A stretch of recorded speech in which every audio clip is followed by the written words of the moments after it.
the way we talk about sustainability actually makes the task even bigger than it already is.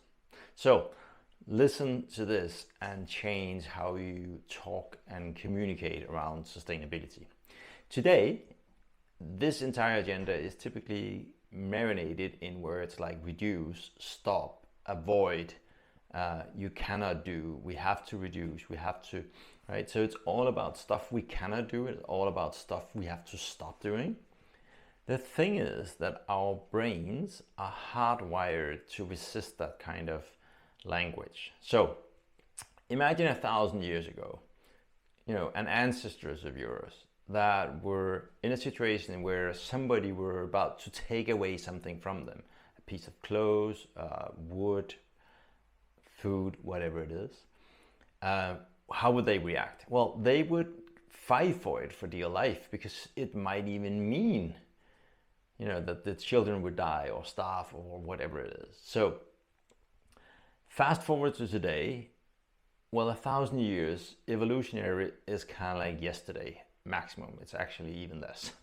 So our brains react the same way. So when you use the same kind of language, that this is about avoiding, reducing, getting rid of, not being able to, instantly our reptile brain, which is running the show, will assist and sends a signal to the brain saying, don't do this, it might kill children. So when you start framing and using vocabulary like reduce, avoid, stop, cannot do, automatically you make your brain want to work against you. And if you're trying to persuade people in your organization or in amongst your customers or supply chain or whatever it is you're trying to sway, in that group, there will be, of course, people who are really pleased to hear your message. And even though it does start the same process, their more mature part of the brain will take over.